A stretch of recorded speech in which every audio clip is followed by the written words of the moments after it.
Q4 is right around the corner, so now is the time to start thinking about what you want to design and getting ready for the holiday season. Today I wanted to compile some trend reports from Etsy, Spoonflower, and some of my general observations and how you can take those trend ideas and make designs for the upcoming season. The first part of this video is going to talk about style trends, so think colors and overall themes, and later in the video I'll talk more about like the gifting trends and who you're designing for. So first up, and this is probably one of the most obvious, is to add some more pink to your designs. Now, this has been a thing probably for 2+ years already. Barbie last year definitely made this more of a thing, but you're seeing pink everywhere. So I think the biggest example of this was with Michael's recent Halloween launch. Prior to that, we didn't really see a big commercial push for pink things in avenues where they typically weren't. So Halloween is usually orange and black. And this year we're adding a little bit of pink, and it's not so spooky and scary. Those things still exist. We're just seeing a shift in what consumers want to decorate their homes with. So going off of a pink Halloween, how can you add pink to Christmas? I think about 2 or 3 years ago, I made this pink Christmas collection of greeting cards, and they are still some of my favorite. I think light pink and red looks so good. It's a subtle nod to Christmas without being super in your face like pink, you know? Now, if you do pink and blue, that reminds me of like a coastal Christmas, which is definitely a thing, and I'm going to talk about that in a little bit here too. But yeah, I think there's definitely some fun ways you can add pink to Christmas. The next style I want to talk about is disco balls, and I'm gonna be so honest, I thought this trend was over, but then when I look at the Halloween collection that Michael's just put out, there's disco balls everywhere. So we're now in that phase where it's commercially accepted. Disco ball is still a thing. How can you add it to Christmas? I think the most obvious answer is making like disco ball ornaments. You can get really creative with this and do disco ball reindeers, you can do Santas, you can figure out how to take the existing motifs that we know and love, Santa, reindeer, elves, traditional things like that, and add it with a disco ball. I made one disco ball in Illustrator, and I don't really feel like I want to do more. It also would probably flex that creative muscle to try and make a shape into a disco ball. I don't know, maybe I'll try it this year, maybe I won't. If you are on board with this trend, now is the time to do it. Oh, and also not to mention New Year's Eve is coming up. That's perfect for disco balls. Now this next trend is something that I personally want to work on, and it is coastal Christmas. I just like the idea of adding coastal elements to every season. I think that is a very underdeveloped niche, I guess. Think of how big our coastline is. All of those states and cities have beachy vibes to them, and they are the type of people who you should be imagining would want a coastal Christmas design. I want to love this idea because I think it's fun. I've also been born and raised in Michigan. I lived in New Mexico for a few years, and I hated when it was warm for Christmas. It was the worst. It made me so depressed. It made me miserable. I hated it. I wanted to go home so badly. There's just nothing like a white Christmas. But regardless of my experience, there are people who have only known warm for Christmas, so I have to channel those people when I want to design this and not think about myself and what I would prefer. Now, the next trend is kind of self-explanatory. So we saw a rise in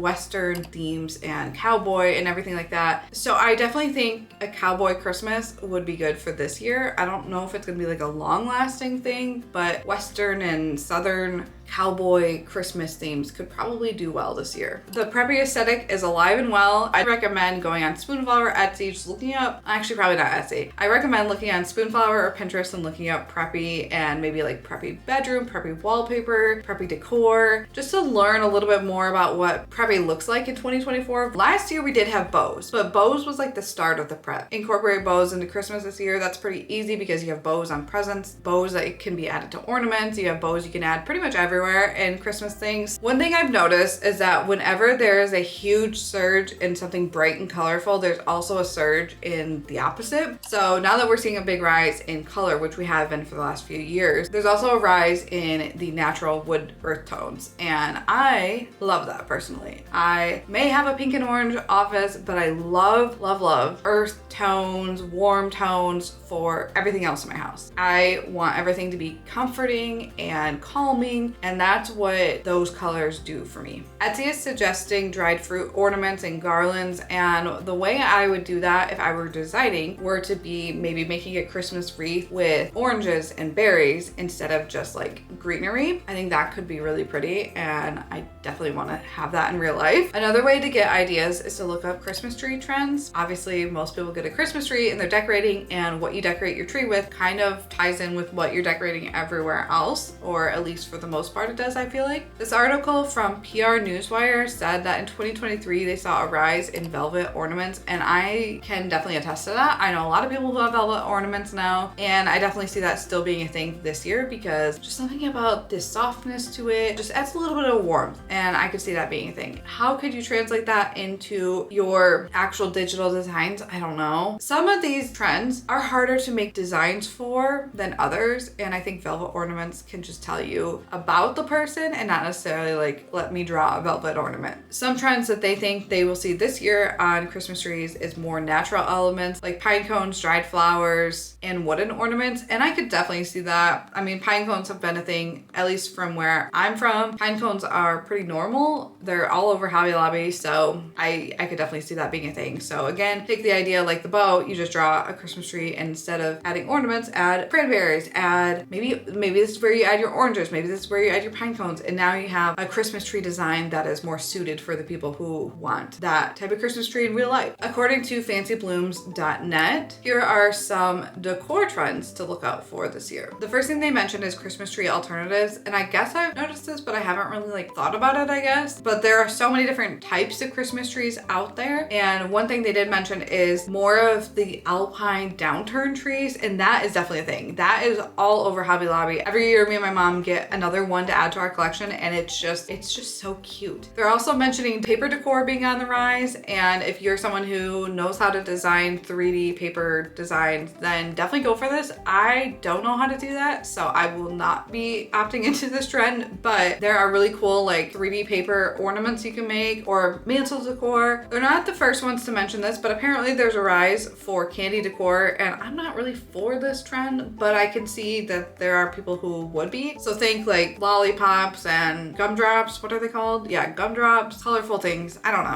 know. The closest I'll get to any candy related things is gingerbread houses and gingerbread type of designs. I'm for that because again, it's neutral, but the bright, colorful candy stuff is not for me. But people out there like different things, so we always have to keep that in mind that not everyone wants our exact same style. They mentioned that woodland and winter lodge themes are going to be pretty big this year, and I can definitely see that. We've already seen a rise in cottagecore and the mushrooms, and I'm still seeing mushrooms in fall decor. I think that would transition into Christmas and winter as well. Christmas mushrooms, definitely going to be another thing this year. Now we're going to move on to the gifting trends. This is who you're buying for. I mean, I don't know. Does this really need to be added to a trend report? But Etsy did it, so I'm just going to report on what they talked about.